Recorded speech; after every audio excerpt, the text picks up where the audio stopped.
इसी प्रकार हम लोगों को भगवान के जो दासानुदास है उनकी सेवा हम करते रहेंगे तो कभी भगवान के दासों की सेवा मिल जाएगी और कभी भगवान की सेवा भी मिल जाएगी।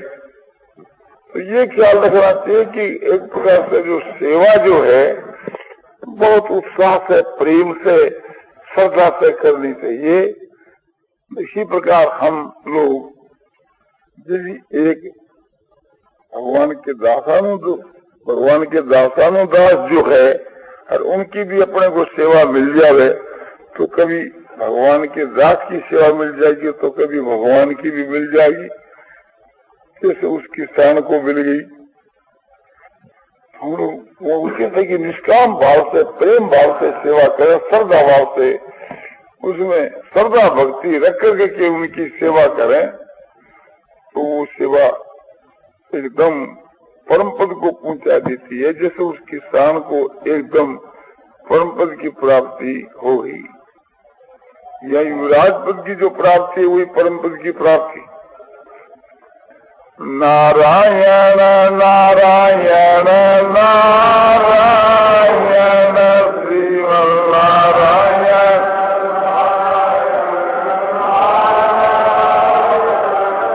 श्रीमन्नारायण नारायण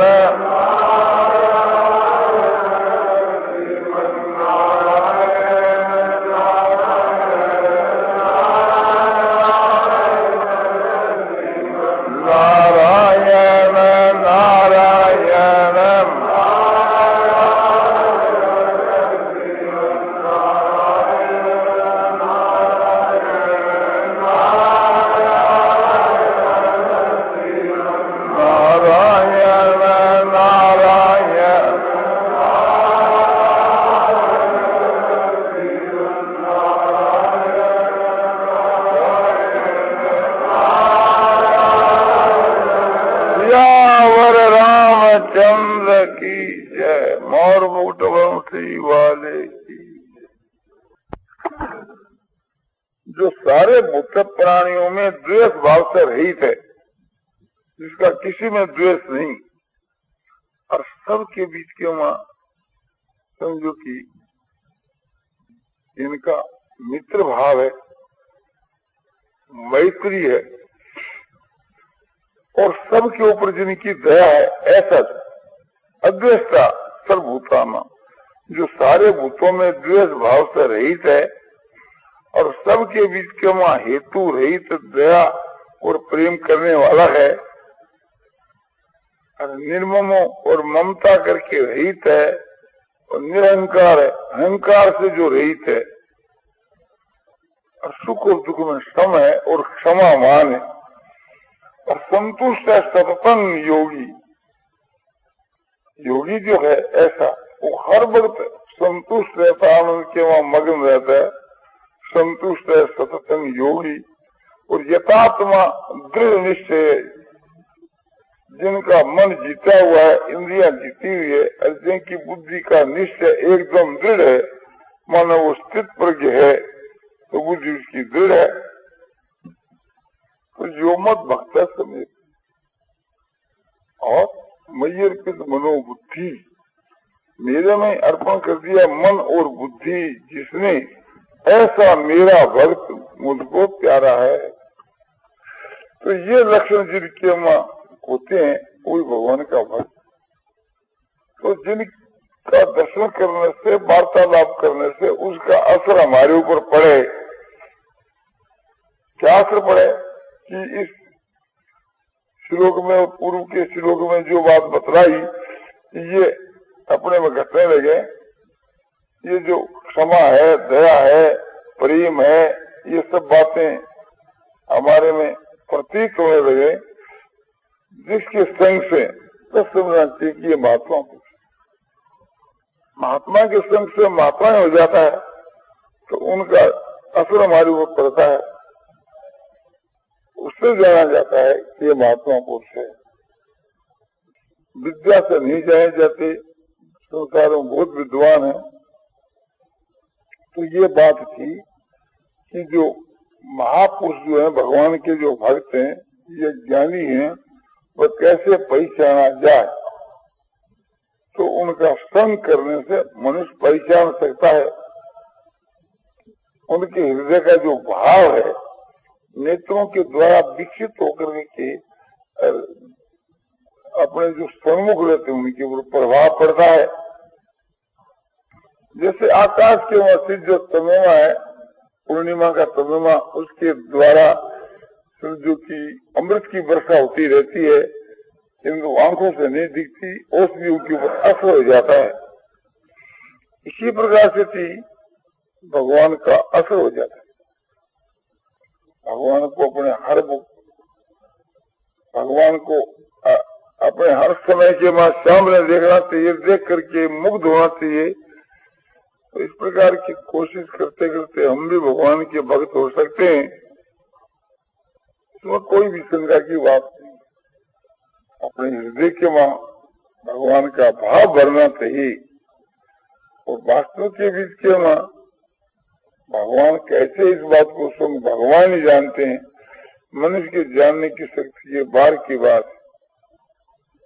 फिर भी बतलाया जाता है कि भाई एक प्रकार से ख्याल करना चाहिए कि जो उच्च कोटि के जो भक्त होते हैं वे छिपे नहीं रह सकते, वे अपने को छिपाते हैं और छिप कर रहना चाहते हैं, किंतु उनके जो भक्त होते हैं, ज्ञानी महात्माओं के भक्त, वे उनको खोज निकालते हैं। जैसे गोपियां जो है, भगवान छदम वेश धारण करके आती, किंतु गोपियां उसको पकड़ लेती। सखी का रूप धारण करके आते हैं, कभी भगवान एक प्रकार से कुछ भेष धर करके आते हैं, तो भगवान की जो भक्त सखियां जो थी, वो भगवान को पहचान लेती। तो भगवान एक प्रकार से भक्तों के सामने छिप करके रहते हैं, किंतु भक्त उसको खोज निकालते। इसी प्रकार से संसार में जो ज्ञानी हैं, महात्मा लोग जो हैं, भक्त जो हैं, उनको जो उनके भक्त खोज निकालते हैं। तो जिनके हृदय में श्रद्धा होती है, महापुरुषों के ऊपर प्रेम होता है, श्रद्धा होती है, वो उसको पहचान लेते हैं। वो महापुरुष भी उनकी मुद्रा से उसकी श्रद्धा को जान जाते हैं, श्रद्धा और प्रेम को। इतना काम तो वे जान जाते हैं, चेहरे को देख करके श्रद्धा और प्रेम को वे जान जाते हैं। तो जिनके वहां श्रद्धा और प्रेम है, वे भगवान को पहचान देता है। भगवान में श्रद्धा प्रेम होने से भगवान को पहचान देता है, और महात्मा में श्रद्धा प्रेम होने से महात्मा को पहचान। तो ये बात आपने पूछी थी कि भगवान के भक्तों को हम कैसे पहचाने, तो उनके लिए ये बात बतलाई गई, कई बात बतलाई। एक तो उनके ऊपर हमारी श्रद्धा होगी, प्रेम होगा तो हम पहचान लें। दूसरी बात, उनका हमारे ऊपर प्रभाव पड़ेगा, इससे हम पहचान लेंगे, क्योंकि उनका जो बर्ताव है उसके बीच के वहां सो समता है, सतता है और त्याग है और निष्काम भाव है। ये स्वाभाविक की बात है। और समता है, ऐसी समता हर एक मनुष्य के वहां आपको नहीं मिलेगी जैसे महात्मा के बीच के वहां समता रहती है। वो तो अलौकिक समता है। तो उसका जो त्याग का व्यवहार है उससे पहचाना जाएगा। ऐसे पुरुषों का जो संग है उसका यह नतीजा होता है कि संग करने वाला खुद भी महात्मा बन जाता है। जो भगवान का संग करते हैं, परमात्मा का संग करते हैं, वो परमात्मा बन जाता है। और महात्मा का संग करने वाला महात्मा बन जाता है। आज नहीं तो 2 दिन के बाद मनुष्य का जैसा निश्चय होता है, उसी स्वरूप के बीच के उस मनुष्य का जैसा निश्चय होता है वो निश्चय सफल हो जाता है। इसलिए हम लोगों को एक प्रकार से भगवान के विषय में निश्चय करना चाहिए कि भगवान है और वे इस घोर कली काल के वहाँ मिलते हैं। तो ऐसी बात है तो हमको भी मिलेंगे। जिसके जितना ऐसा विश्वास हो जाएगा वो भगवान से मिले बिना कैसे रह सकेगा।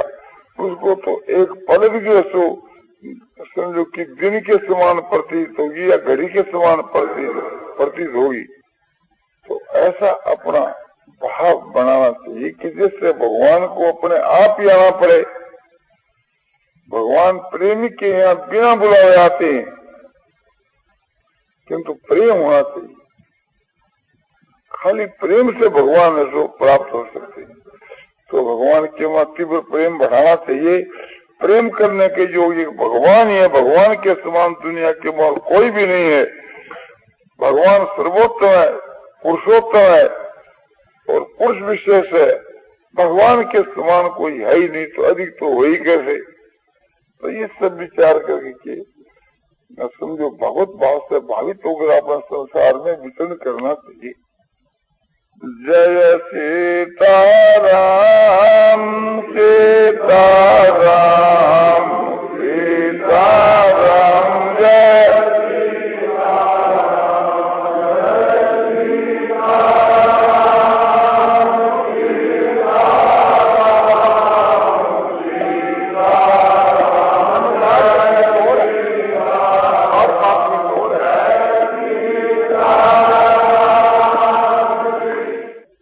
भगवान ने जो है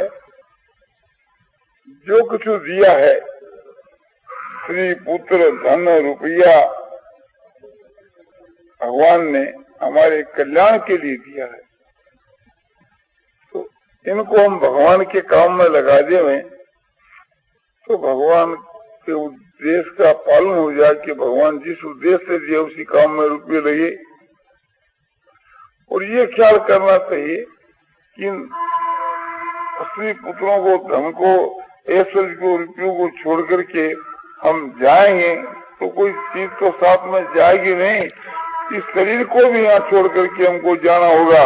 इस बात को ध्यान में रख करके और जिस काम के लिए हम लोग आए हैं उस काम को सबसे पहले करना चाहिए। किस काम के लिए आए हैं कि परमात्मा की प्राप्ति के लिए।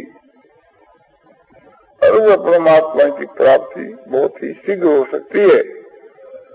हम लोगों के वहाँ जो बल है, जो बुद्धि है और जो भी कुछ एक प्रकार से अपनी शक्ति सामर्थ्य है, उसके बल के ऊपर भगवान इसको मिल सकते और अधिक बल की आवश्यकता नहीं। किंतु हम लोगों के वहाँ जो त्यागत है उसका उपयोग हम लोग ठीक नहीं कर रहे हैं। कुसंग के कारण उस अपने अमूल्य धन को खो रहे। नहीं तो समझो कि इसका बड़ा भारी मूल्य है। लाखों रुपया खर्च करने पर भी ये मनुष्य का शरीर नहीं मिल सकता। एक दिन का समय भी ऐसा नहीं बढ़ाया जा सकता। इस गवर्नमेंट के राज के बीच के बाद जो रेल किराए की टिकट है उसको तो हम एक दिन मास्टर की सही करा करके एक दिन लेट से जा सकते हैं। किंतु भगवान के यहाँ तो समझो कि एक प्रकार से उसी समय जाना होगा जब वहां से डाक पड़ेगी। तो क्या करना चाहिए कि अपने में जो शक्ति है उस शक्ति से परमात्मा की प्राप्ति करनी चाहिए। शक्ति हम लोगों में बहुत ज्यादा है। परमात्मा की प्राप्ति तो थोड़ी शक्ति से प्राप्ति हो जाती है और हम लोगों के वहाँ तो इतनी भारी वो समझो कि शक्ति भरी है सबके बीच के वहाँ, किंतु हम लोग सब भूले हुए हैं। कोई चिताने वाला आवे जामवंत के माफक जैसे हनुमान को चिताया कि हनुमान तुम चुप साधे कैसे बैठे हो। अरे तुम्हारा तो बड़ा भारी बल है, तुम क्या उसको भूल गए। उसी वक्त हनुमान के वहां जोश आ गया। तो ये बात है, हम लोग परसों एक प्रकार से देख रहे थे छांदोग्य उपनिषद, उसमें ये कथा आती है कि ये उपदेश जो है ऐसा कोटि का उपदेश है कि सूखे ठोट को सुनावे तो उसमें वो हरा हो सकता है। तो बात ठीक है। अभिप्राय यह है कि ये उपदेश इतना ऊंचे दर्जे का है कि जो हताश हो गए हैं, जो निराश हो गए हैं, ऐसे जो कमजोर जो भक्त हैं, उनके दिल के मां भी साधन की तेज उत्तेजना जाग उठती है।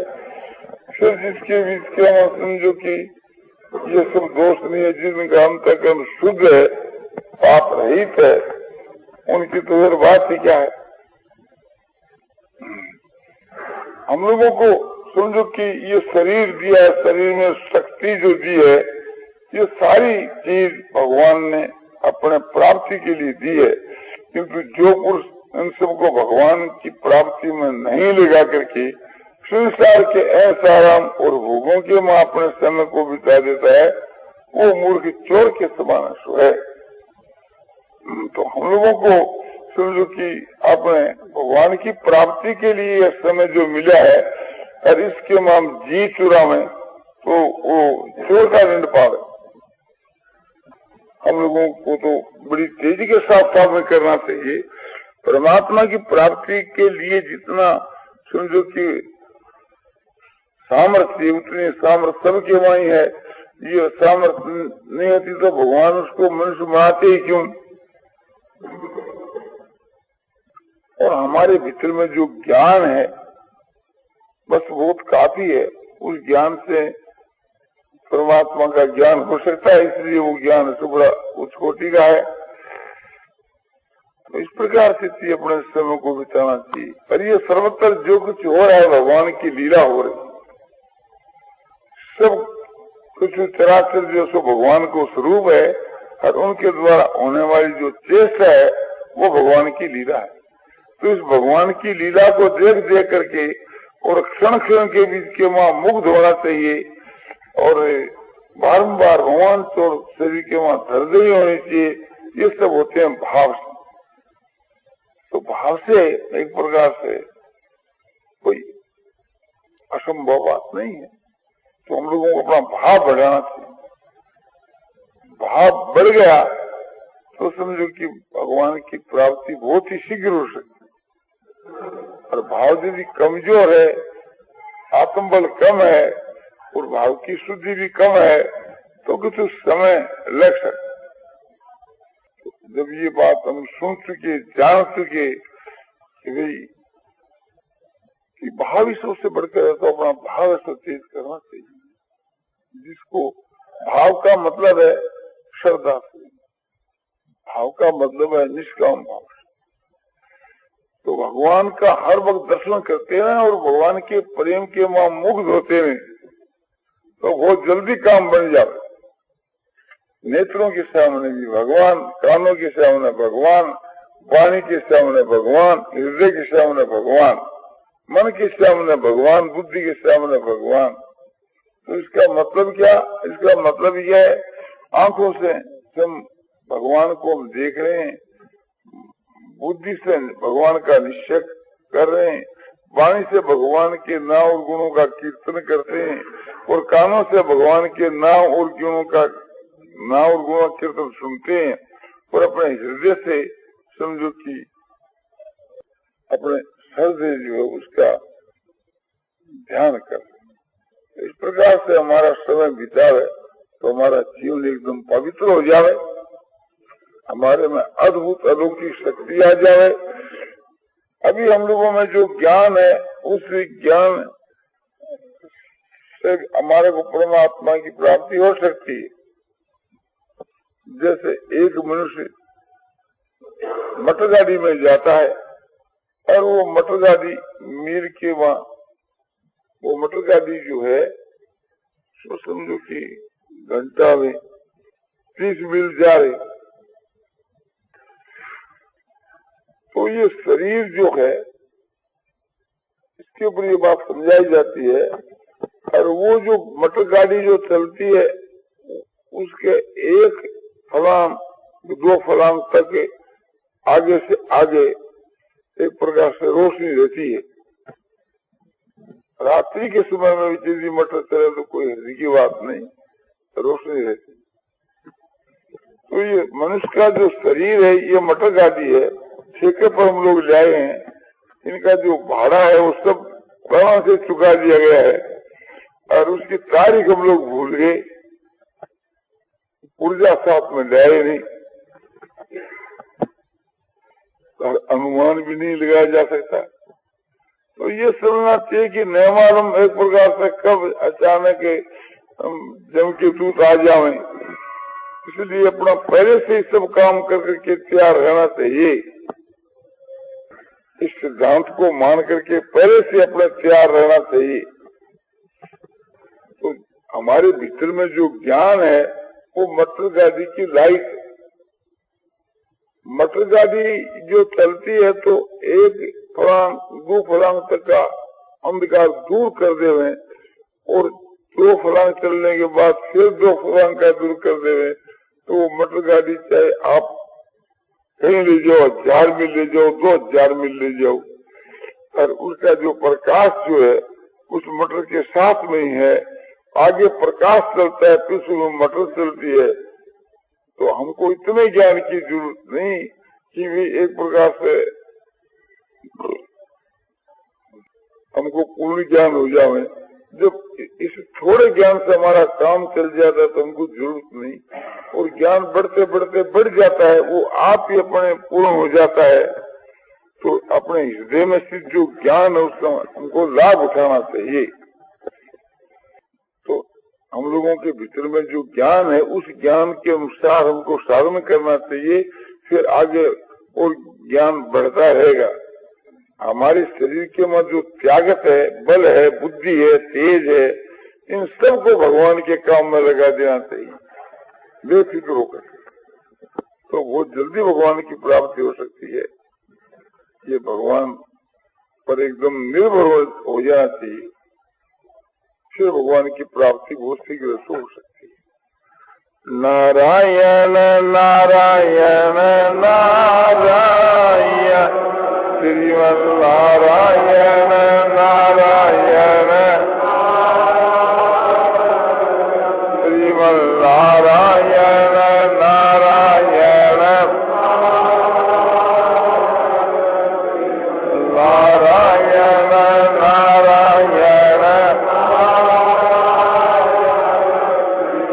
नारायण नारायण नारायण यावर रामचंद्र की जय। मोर मुकुट वंशी वाले की जय।